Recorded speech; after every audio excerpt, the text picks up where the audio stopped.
বাংলা সাহিত্যের আধুনিক যুগের সূচনা হয় কোন শতকে? 19 শতকে, কারণ 1801 সালে আধুনিক যুগ শুরু। 1801 থেকে 19 শতকের শুরু।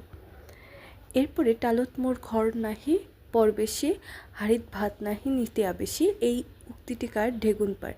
আচ্ছা, হাড়িতে ভাত নেই, আবার যে নীতি বা এখানে হচ্ছে অতিথি যে সে ঢং ঢং করতে করতে চলে আসছে। এখানে এই ঢং ঢং থেকে অতিথি চলে আসছে, এটা দিয়ে আমরা মনে রাখতে পারি যে ঢেগুনপা। আধুনিক বাংলা সাহিত্যের গীতি কবিতার জনক বলা হয় কাকে? বিহারীলাল চক্রবর্তীকে। এই বিহারীলাল চক্রবর্তীকে রবীন্দ্রনাথ ঠাকুর ভোরের পাখি বলে অভিহিত করেছেন। শেখ শুভোদয়া এর রচয়িতাকে হলঈদ মিশ্র, যেটা মূলত 25টি অধ্যায়ে ভাগ করা, আর এটা এক ধরনের মহত্ত্বব্যঞ্জক কাব্য, যেটা পীরের মহত্ব ব্যঞ্জনা করছে। আর এটা একটা চম্পু কাব্য, সংস্কৃত ভাষায় রচিত, কারণ এই কাব্যটা গদ্য এবং পদ্য উভয় মিশ্রিত একটা কাব্য। আন্তজা ও একটি কবরি গাছ গল্পের রচয়িতাকে হাসান আজিজুল হক। আন্তজা ও একটি কবরি গাছ, এই গল্পের রচয়িতা হাসান আজিজুল হক। হাসান আজিজুল হকের এই আন্তজা ও একটি কবরি গাছ, এটি হচ্ছে দেশভাগের পর সাম্প্রদায়িকতাকে যে কেন্দ্র করে এই আন্তজা ও একটি কবরি গাছ রচিত। তার যে অন্যান্য গ্রন্থগুলো আছে, নামহীন গোত্রহীন, রোদে যাব, পাতালে হাসপাতালে, জীবন ঘষে আগুন ইত্যাদি। মৈথিলী কোকিল বলা হয় কাকে? বিদ্যাপতিকে। বিদ্যাপতি মূলত হচ্ছে মিথিলা সভার একজন কবি ছিল, রাজা শিবসিংহের সভাকবি ছিলেন তিনি। তাকে উপাধি হচ্ছে কবি কণ্ঠহার, এবং তিনি বৈষ্ণব পদাবলীর প্রথম কবি, এবং তিনি অবাঙালি কবি। তবে যদি হচ্ছে প্রশ্ন আসে বৈষ্ণব পদাবলীর প্রথম বাঙালি কবিকে, তখন হবে চণ্ডীদাস।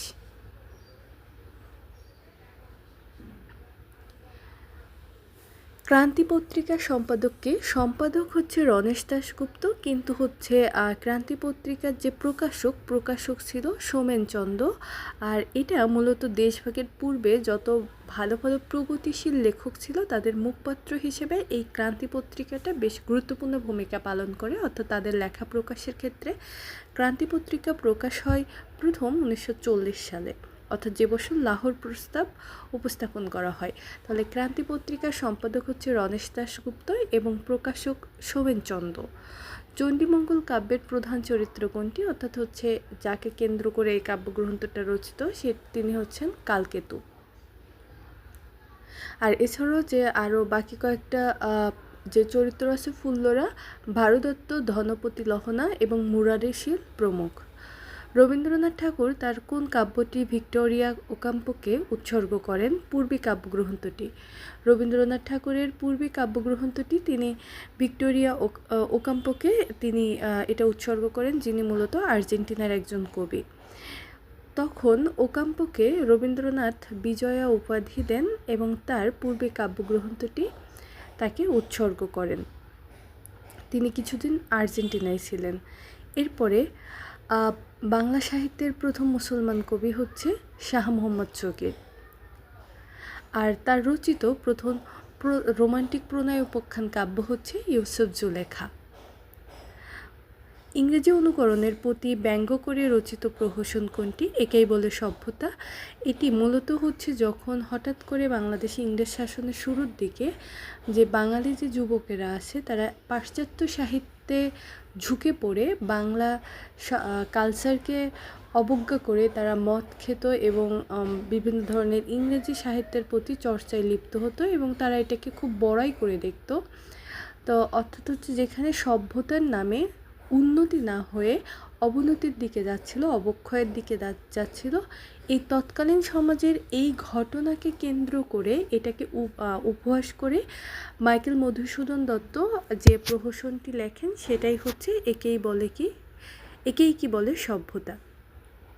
এছাড়াও তার আরও একটা প্রহসন আছে, যেটা হচ্ছে বুড়ো শালিকের ঘাড়েরও, অর্থাৎ এটা হচ্ছে মূলত যে নিরীহ প্রজাদের দ্বারা অত্যাচারী জমিদারদের উচিত শিক্ষা প্রদান বিষয়ে এই বুড়ো শালিকের ঘাড়েরও এই প্রহসনটি রচিত। এছাড়াও সধবার একাদশী রচনা করেছেন মীর মোশাররফ হোসেন। আর এর কি উপায় এই প্রহসনের রচয়িতা মীর মোশাররফ হোসেন এবং সধবার একাদশী যেটা এই দুইটা রচয়িতা দীনবন্ধু মিত্র। দুটো প্রহসনই বেশ্যাবৃত্তি এবং সুরাপানে আসক্তদের প্রতি ব্যঙ্গ করে রচনা করা হয়েছে। তাহলে এর কি উপায় এই প্রহসনের রচয়িতা হচ্ছে মীর মোশাররফ হোসেন, সধবার একাদশী এটার রচয়িতা দীনবন্ধু মিত্র। একেই কি বলে সভ্যতা এবং বুড়ো শালিকের ঘাড়েরও এই দুইটা মাইকেল মধুসূদন দত্তের দুইটা প্রহসন। মহাভারত প্রথম বাংলায় অনুবাদ করে কে? কবীন্দ্র পরমেশ্বর। আর এটার যে মূল রচয়িতা বা হচ্ছে সংস্কৃত ভাষার যে রচয়িতা তিনি হচ্ছে কৃষ্ণ দ্বৈপায়ন ব্যাসদেব। প্রথম বাংলায় অনুবাদ করে কবীন্দ্র পরমেশ্বর, তবে সবচেয়ে মহাভারতের শ্রেষ্ঠ অনুবাদক হচ্ছে কাশিরাম দাস। তবে কৃত্তিবাজ ওঝা রামায়ণের প্রথম এবং শ্রেষ্ঠ অনুবাদক। আর কৃত্তিবাজ ওঝা হচ্ছে মহাভারতের না, কিন্তু রামায়ণ যে আর একটা গ্রন্থ আছে সেটারই অনুবাদক হচ্ছে কৃত্তিবাজ ওঝা। তাহলে মহাভারতের প্রথম অনুবাদক কবীন্দ্র পরমেশ্বর এবং শ্রেষ্ঠ অনুবাদক কাশিরাম দাস, মূল রচয়িতা কৃষ্ণ দ্বৈপায়ন ব্যাসদেব। আর কৃত্তিবাজ ওঝা হচ্ছে রামায়ণের প্রথম এবং শ্রেষ্ঠ অনুবাদক। সাতটি তারার তিমির কার রচিত কাব্যগ্রন্থ? এটি জীবনানন্দ দাশের রচিত একটা কাব্যগ্রন্থ। জীবনানন্দ দাশের আরও যে কাব্যগ্রন্থগুলো আছে ঝরা পালক, মহাপৃথিবী, বনলতা সেন, ধূসর পাণ্ডুলিপি, রূপসী বাংলা, বেলা অবেলা কালবেলা। বাংলা সাহিত্যের মধ্যযুগের একমাত্র মহিলা কবি হচ্ছে চন্দ্রাবতী। তিনি দুইটা হচ্ছে রচনা করছে, একটা হচ্ছে মলুয়া আর একটা দস্যু কেনারামের পালা। যেটা এই মলুয়া এবং দস্যু কেনারামের পালা, এই গীতিকা দুইটি রচয়িতা হচ্ছে চন্দ্রাবতী। চলিত ভাষার রীতিতে লিখিত রবীন্দ্রনাথ ঠাকুরের উপন্যাস কোনটি? ঘরে বাহিরে। তবে চলিত ভাষায় সর্বশেষ লিখিত যে উপন্যাস সেটি হচ্ছে চতুরঙ্গ। বউ ঠাকুরানীর হাট, গোড়া এবং চতুরঙ্গ এগুলো সাধু ভাষায় লিখিত সর্বশেষ উপন্যাস হচ্ছে চতুরঙ্গ। ঘরে বাহিরে তার চলিত ভাষায় লিখিত উপন্যাস। 1914 সালে সবুজপত্র পত্রিকা প্রকাশের মাধ্যমে বাংলা ভাষায় চলিত রীতির প্রবর্তন শুরু করেন। এটা মূলত হচ্ছে প্রমথ চৌধুরী, যিনি ছিলেন হচ্ছে সবুজপত্র পত্রিকার প্রধান উদ্যোক্তা। 1916 সালে তার লেখাগুলো চলিত ভাষা রীতিতে ব্যবহার করেই লিখতে থাকেন। তার বলতে এখানে রবীন্দ্রনাথ ঠাকুরকে বোঝানো হয়েছে। ঘরে বাহিরে এটাও 1916 সালে লেখা। সবুজপত্র পত্রিকা প্রকাশ হয় কবে? 1914 সালে। ময়মনসিংহ গীতিকার সংগ্রাহককে? ময়মনসিংহ গীতিকার সংগ্রাহক হচ্ছে চন্দ্রকুমার দে। এই ময়মনসিংহ গীতিকা কলকাতা বিশ্ববিদ্যালয় থেকে 1923 সালে প্রকাশ করা হয় এবং এটি এখনও পর্যন্ত 23টি ভাষায় মুদ্রিত হয়। আমি কোনো আগন্তুক নই কবিতাটির রচনাকারী হচ্ছে আহসান হাবীব। তার যে কাব্যগ্রন্থ আছে তার দুই হাতে দুই আদিম পাথর, এই কাব্যগ্রন্থের শেষ কবিতা আমি কোনো আগন্তুক নই 1980 সালে প্রকাশিত হয় এই কাব্যগ্রন্থটি। এই কবিতায় শহুরে মানুষের গ্রামে ফেরার যে বর্ণনা সেটা তিনি দেখিয়েছেন। আমি কোনো আগন্তুক নই, বাতাসে লাশের গন্ধ, এটা রুদ্র মোহাম্মদ শহীদুল্লাহর একটা বিখ্যাত কবিতা।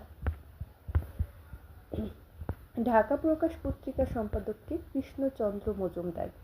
কৃষ্ণচন্দ্র মজুমদার হচ্ছে ঢাকা প্রকাশ পত্রিকার সম্পাদক। কাফনে মোড়া অশ্রুবিন্দু কাব্যগ্রন্থটি কার? এটা হুমায়ুন আজাদের লেখা একটা কাব্যগ্রন্থ, কাফনে মোড়া অশ্রুবিন্দু। এছাড়াও হুমায়ুন আজাদের আরও কিছু কাব্যগ্রন্থ আছে। এটা মোস্ট ইম্পর্টেন্ট অলৌকিক স্টিমার, এই কাব্যগ্রন্থটি কার? হুমায়ুন আজাদের। জলচিতাবাঘ কাব্যগ্রন্থটি হুমায়ুন আজাদের। সব কিছু নস্ত্রদের অধিকারে যাবে, এই কাব্যগ্রন্থটিও হুমায়ুন আজাদের। যতই গভীর যায় ততই মধু, এটি হুমায়ুন আজাদের। যতই উপরে যাই ততই নীল, হুমায়ুন আজাদের। পরনের কিছু নেই, হুমায়ুন আজাদের। আমি বেঁচেছিলাম অন্যদের সময়, এটাও হুমায়ুন আজাদের।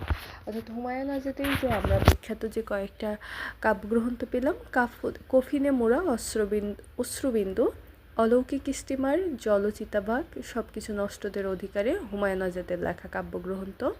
যতই গভীরে যাই ততই মধু, হুমায়ুন আজাদের লেখা কাব্যগ্রন্থ। যতই উপরে যাই ততই নীল, হুমায়ুন আজাদের লেখা কাব্যগ্রন্থ। পেরোনোর কিছু নেই, হুমায়ুন আজাদের লেখা কাব্যগ্রন্থ। আমি বেঁচে আছি ছিলাম অন্যদের সময়, হুমায়ুন আজাদের লেখা কাব্যগ্রন্থ। তিতাস একটি নদীর নাম উপন্যাসটির রচয়িতা অদ্বৈত মল্লবর্মণ। তিতাস একটি নদীর নাম, এটি প্রথম প্রকাশিত হয় মাসিক মোহাম্মদী পত্রিকায়। অদ্বৈত মল্লবর্মণ মারা যাওয়ার পরে 1956 সালে তিতাস একটি নদীর নাম শিরোনামে উপন্যাসটি গ্রন্থাকারে প্রকাশিত হয়। মুক্তিযুদ্ধ বিষয়ক উপন্যাস নেকড়ে অরণ্য কার রচনা? নেকড়ে অরণ্য শওকত ওসমানের রচনা। তার যে আরও কয়েকটা মুক্তিযুদ্ধ বিষয়ক উপন্যাস আছে সেগুলো হচ্ছে শওকত ওসমানের মুক্তিযুদ্ধ বিষয়ক উপন্যাস নেকড়ে অরণ্য, দুই সৈনিক, জাহান্নাম হইতে বিদায়, জলাঙ্গি। চারটাই ইম্পর্টেন্ট এবং প্রায় সময় আসে যে মুক্তিযুদ্ধ ভিত্তিক শওকত ওসমানের লেখা নিচের উপন্যাস কোনগুলো? নেকড়ে অরণ্য, তারপরে দুই সৈনিক, জাহান্নাম হইতে বিদায়, জলাঙ্গি। জ্যোৎস্না এবং জননীর গল্প, শ্যামল ছায়া, আগুনের পরশমণি, সূর্যের দিন, অনিল বাগচির একদিন, এই সবগুলো হচ্ছে হুমায়ুন আহমেদের মুক্তিযুদ্ধ ভিত্তিক উপন্যাস। পায়ের আওয়াজ পাওয়া যায় সৈয়দ শামসুল হক রচিত কাব্যনাট্য। পায়ের আওয়াজ পাওয়া যায় সৈয়দ শামসুল হক রচিত একটা কাব্যনাট্য এবং হাঙর নদীর গ্রেনেড সেলিনা হোসেন রচিত মুক্তিযুদ্ধ ভিত্তিক উপন্যাস। অমিয় চক্রবর্তী রচিত বাংলাদেশ কবিতাটি কোন কাব্যের অন্তর্গত? এটি অনিশেষ কাব্যের অন্তর্গত। অমিয় চক্রবর্তী রচিত বাংলাদেশ কবিতাটি অনিশেষ কাব্যগ্রন্থের অন্তর্গত। বাংলাদেশ কবিতাটি অনিশেষ কাব্যগ্রন্থের অন্তর্গত এবং এটি অক্ষরবৃত্ত ছন্দে রচিত। শরৎচন্দ্র চট্টোপাধ্যায় রচিত রাজনৈতিক উপন্যাস কোনটি? পথের দাবি। এই পথের দাবি উপন্যাসটি মূলত ব্রিটিশ সরকার বাজেয়াপ্ত করে, এটি প্রকাশ করে 1926 সালে। এই শরৎচন্দ্র চট্টোপাধ্যায়ের প্রথম উপন্যাস হচ্ছে বড়দিদি। তা 4 খণ্ডে বিভক্ত শ্রীকান্ত তার আত্মজৈবনিকমূলক উপন্যাস। প্রথা বহির্ভূত সম্পর্ক বিষয়ক উপন্যাস হচ্ছে চরিত্রহীন। দেনা পাওনা বাংলায় নারীদের প্রতি অবিচার এবং পণ প্রথা নিয়ে রচিত। অর্থাৎ এখানে দেখা যাচ্ছে যে বিয়ের সময়ে যে পণ লেনা দেনা করা হতো সেটার উপরে ভিত্তি করে দেনা পাওনা উপন্যাসটি। বড় দিদি তার প্রকাশিত প্রথম উপন্যাস, অর্থাৎ বড় দিদি দেখা যায় বাসার বড় সন্তান এভাবে মনে রাখতে পারেন বা প্রথম সন্তান এভাবে। তাহলে বড়দিদি হচ্ছে প্রথম উপন্যাস, শ্রীকান্ত তার আত্মজৈবনিকমূলক উপন্যাস, গৃহদাহ হচ্ছে ত্রিভুজ প্রেমের উপন্যাস, প্রথা বহির্ভূত সম্পর্ক নিয়ে লেখা চরিত্রহীন যেহেতু অবশ্যই কোনো ভালো প্রথাই সে কোনো সম্পর্কে জড়াবে না। এরপরে আসি আমরা পদ্মা মেঘনা যমুনা উপন্যাসটির রচয়িতাকে? আবু জাফর শামসুদ্দিন। আবু জাফর শামসুদ্দিন এছাড়াও হচ্ছে তার আরও 2টা উপন্যাস আছে, সেগুলো হচ্ছে দেয়াল, পরিত্যক্ত স্বামী ইত্যাদি হচ্ছে তার উপন্যাস। আর এছাড়াও আবু জাফর শামসুদ্দিন রচিত ভাওয়ালগড়ের উপাখ্যান, এটা প্রায় সময় আসে, এটা গুরুত্বপূর্ণ একটা উপন্যাসের নাম যে ভাওয়ালগড়ের উপাখ্যানকার আবু জাফর শামসুদ্দিনের। পদ্মা মেঘনা যমুনা আবু জাফর শামসুদ্দিনের এবং শঙ্কর সংকীর্ণ আবু জাফর শামসুদ্দিনের একটা ত্রয়ী উপন্যাস। আমরা আবার একবার দেখি যে পদ্মা মেঘনা যমুনা এটা একটা ত্রয়ী উপন্যাস, লেখক আবু জাফর শামসুদ্দিন। ভাওয়ালগড়ের উপাখ্যান, লেখক আবু জাফর শামসুদ্দিন। শঙ্কর সংকীর্ণ আবু জাফর শামসুদ্দিন। এছাড়াও তিনি দেয়াল, পরিত্যক্ত স্বামী ইত্যাদি উপন্যাস রচনা করেন। কাজী নজরুল ইসলাম রচিত প্রথম প্রবন্ধ গ্রন্থ হচ্ছে যুগবাণী। এছাড়াও এই প্রবন্ধ গ্রন্থের মধ্যে প্রথম প্রবন্ধ যেটি সেটি হচ্ছে তুর্কি মহিলার ঘোমটা খোলা, যেটা 1919 সালে প্রকাশিত হয়। আর প্রবন্ধ গ্রন্থ যেটা যুগবাণী সেটা প্রকাশিত হয় হচ্ছে 1926 সালে। তার অন্যান্য যে গ্রন্থসমূহ আছে প্রবন্ধ সেগুলোর মধ্যে আছে দুদিনের, যাত্রী, রাজবন্দির জবানবন্দি, রুদ্রমঙ্গল, মসজিদ ও মন্দির এবং আমি সৈনিক, চক্রবাক নজরুলের একটা কাব্যগ্রন্থ। আর এখানে বাকি যেগুলো আছে যুগবাণী, দুর্দিনের যাত্রী, রাজবন্দির জবানবন্দি, রুদ্রমঙ্গল, মসজিদ ও মন্দির এবং আমি সৈনিক সবগুলোই হচ্ছে তার প্রবন্ধ গ্রন্থ। আমি কিংবদন্তির কথা বলছি, কবিতাটির রচয়িতা আবু জাফর ওবায়দুল্লাহ। আবু জাফর ওবায়দুল্লাহ রচিত বিখ্যাত কবিতা হলো কোনো এক মাকে। ভাষা আন্দোলনের প্রেক্ষাপটে রচিত তার কালজয়ী কবিতা আমি কিংবদন্তির কথা বলছি এবং মা গৌরা বলে। তিনি পদাবলী নামে কবিদের একটি সংগঠন প্রতিষ্ঠা করেন। তাহলে পদাবলী এর সংগঠককে বা পদাবলী এর প্রতিষ্ঠাতাকে আবু জাফর ওবায়দুল্লাহ। পদাবলী মূলত কি যদি আসে, এটা একটা কবিদের সংগঠন। তাহলে আবু জাফর ওবায়দুল্লাহর যে বিখ্যাত কবিতাগুলো, কোনো এক মাকে, এরপরে ভাষা আন্দোলনের প্রেক্ষাপটে লেখা আমি কিংবদন্তির কথা বলছি মা গৌরা বলে। তাহলে আমি কিংবদন্তির কথা বলছি, এই কবিতার লেখক আবু জাফর ওবায়দুল্লাহ। সুধীন্দ্রনাথ দত্ত কোন পত্রিকার সম্পাদনা করেন? তিনি পরিচয় পত্রিকা সম্পাদনা করেন। এছাড়াও কল্লোল পত্রিকা প্রকাশ করে দীনেশচন্দ্র দাস। কল্লোল পত্রিকা দীনেশচন্দ্র দাস, কালীয় কলম প্রেমেন্দ্র মিত্র এবং প্রগতি বুদ্ধদেব বসু এবং অজিত দত্ত। কল্লোল পত্রিকা দীনেশচন্দ্র দাস, কল্লোল পত্রিকার সম্পাদক দীনেশচন্দ্র দাস, কালীয় কলম প্রেমেন্দ্র মিত্র এবং প্রগতি পত্রিকা বুদ্ধদেব বসু এবং অজিত দত্ত। জীবন ক্ষুধা উপন্যাসটি কে লিখেছে? আবুল মনসুর আহমেদ। জীবন ক্ষুধা উপন্যাসটি লিখেছেন আবুল মনসুর আহমেদ। চন্দ্রা উপন্যাসটি লিখছে শাস্তি। চন্দ্রা চরিত্রটি হচ্ছে শাস্তি গল্পের অন্তর্গত এবং নষ্টনীর গল্পের চরিত্র চারু। মহেশ মূলত হচ্ছে মহেশ গল্পের যে প্রধান চরিত্র সেটা হচ্ছে গফুর এবং পোস্টমাস্টার চরিত্র গুরুত্বপূর্ণ চরিত্র হচ্ছে রতন। তাহলে চন্দ্র শাস্তি গল্পের চরিত্র, চারু নষ্টনীর, মহেশের গফুর এবং পোস্টমাস্টারের রতন। লেলিহান পাণ্ডুলিপি কাব্যগ্রন্থটির রচয়িতা সুকান্ত ভট্টাচার্য। দুঃখিত, আলাউদ্দিন আল আজাদ। লেলিহান পাণ্ডুলিপি গ্রন্থটির রচয়িতা হচ্ছে আলাউদ্দিন আল আজাদ। এটি একটি কাব্যগ্রন্থ। তার আরও যে উল্লেখযোগ্য কাব্যগ্রন্থগুলো আছে, মানচিত্র কাব্যগ্রন্থের রচয়িতা আলাউদ্দিন আল আজাদ। মানচিত্র কাব্যগ্রন্থের রচয়িতা আলাউদ্দিন আল আজাদ। এরপরে ভোরের লেলিহান পাণ্ডুলিপি আলাউদ্দিন আল আজাদ। ভোরের নদীর মোহনায় জাগরণ আলাউদ্দিন আল আজাদ। সূর্যজ্বালার স্বপন আলাউদ্দিন আল আজাদ। নিখোঁজ সনেটগুচ্ছ এবং সাজঘর, এই দুইটাও আলাউদ্দিন আল আজাদের লেখা। নিখোঁজ, সনেটগুচ্ছ, লেলিহান পাণ্ডুলিপি, মানচিত্র এবং সাজঘর, এই প্রত্যেকটা কাব্যগ্রন্থের রচয়িতা হচ্ছে আলাউদ্দিন আল আজাদ। সুবচন নির্বাসনে নাটকটির রচয়িতা আবদুল্লাহ আল মামুন। সুবচন নির্বাসনে এই নাটকটার রচয়িতা আবদুল্লাহ আল মামুন। সুবচন নির্বাসনে, এখন দুঃসময়, এখনো কৃতদাস, চারিদিকে যুদ্ধ, কোকিলরা ইত্যাদি নাটকের রচয়িতা আবদুল্লাহ আল মামুন। আনিস চৌধুরী রচিত নাটক হলো মানচিত্র এবং অ্যালবাম। মানচিত্র নাটকের লেখককে আনিস চৌধুরী, অ্যালবাম আনিস চৌধুরী।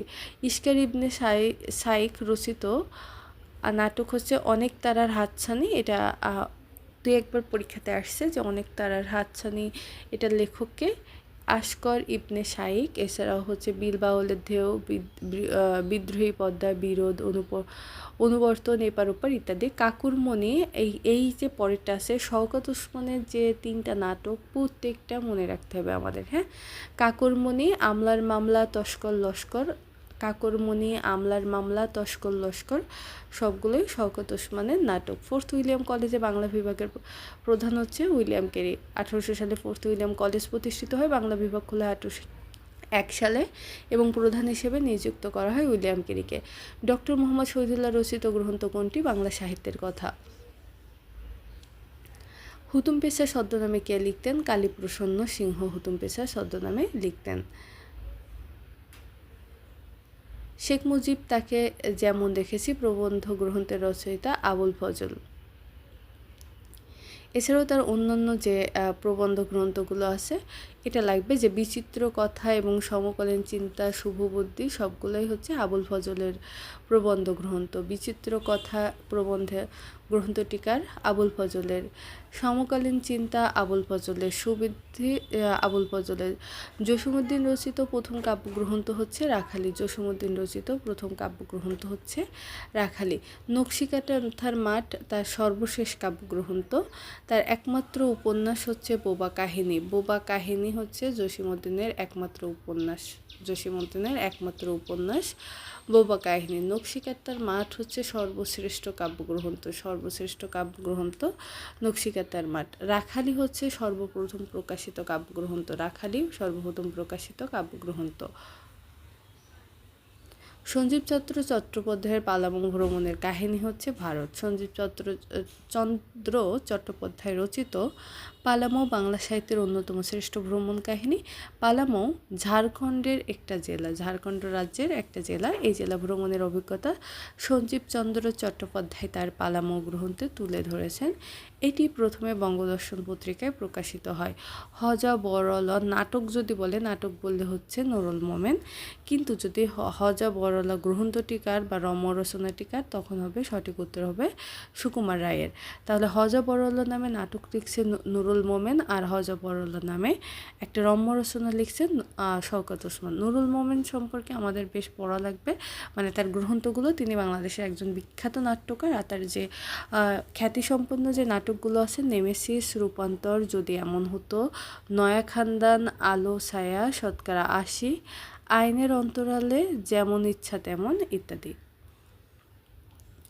কোনটি সামাজিক নাটক হচ্ছে নবান্ন। প্রায়শ্চিত্ত, এখানে ভুল অপশন দেওয়া হয়েছিল। প্রায়শ্চিত্ত হচ্ছে মূলত একটা ঐতিহাসিক নাটক। এই প্রাচীত্য নাটকের লেখক হচ্ছে রবীন্দ্রনাথ ঠাকুর। আমরা এমন আরও কিছু দেখব যে সামাজিক নাটক আছে, যেমন এই যে নবান্ন নাটকটা লিখছে, এটা হচ্ছে বিজন ভট্টাচার্য, এটা একটা সামাজিক নাটক। আর এছাড়াও নুরুল মোমেনের নয়া খানদান, আমরা কেবল পড়লাম যে নয়া খানদান নাটকের লেখক নুরুল মোমেন, তবে তার এই নয়া খানদান এই যে নাটকটা, এটা একটা সামাজিক নাটক।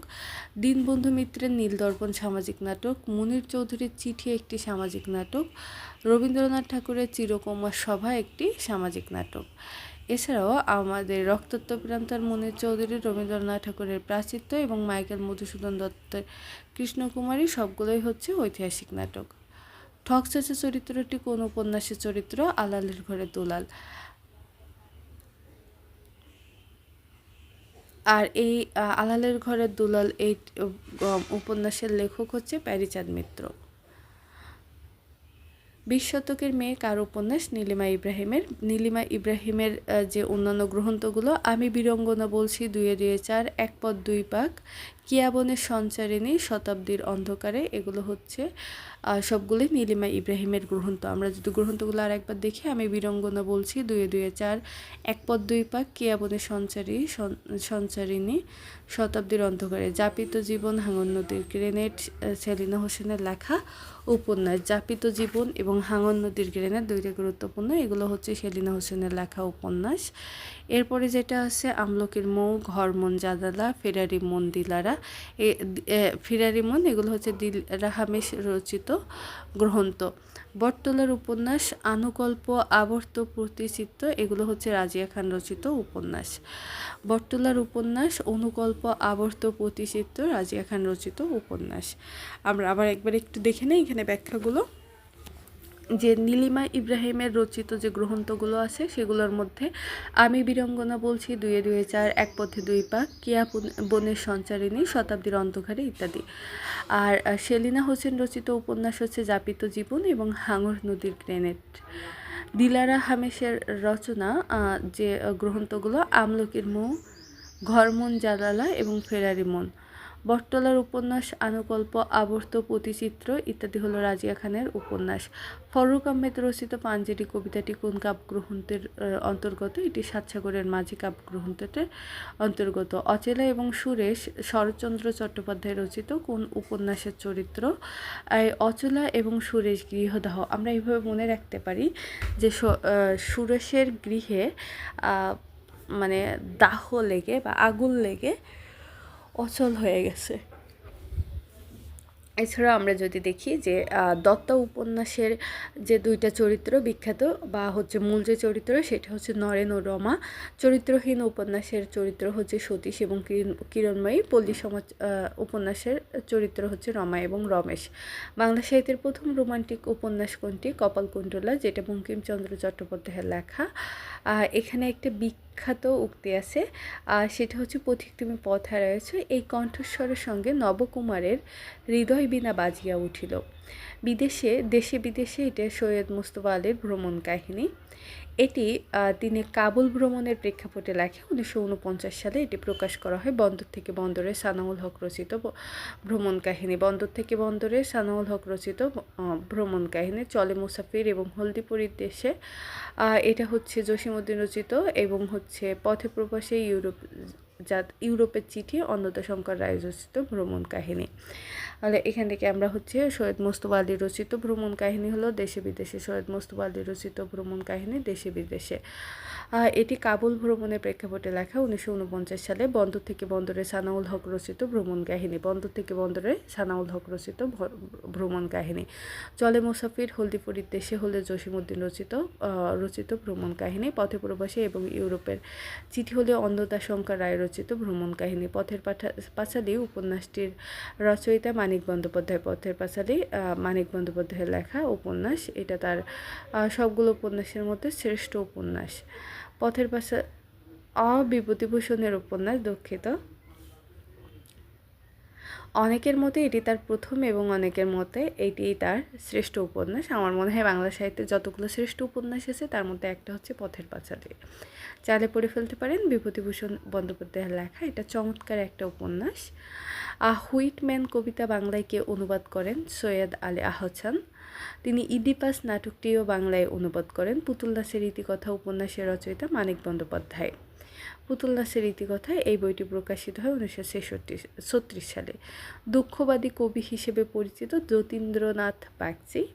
এখানে মনে করেন জ্যোতি নামের একটা মেয়ে, তার হচ্ছে বাবা মা নাই, মারা গেছে, ভাই বোন কেউ নাই, তো তার জীবনে অনেক দুঃখ কষ্ট আছে। এইভাবে মনে রাখেন যে যতীন্দ্রনাথ বাগচি হচ্ছে দুঃখবাদের কবি।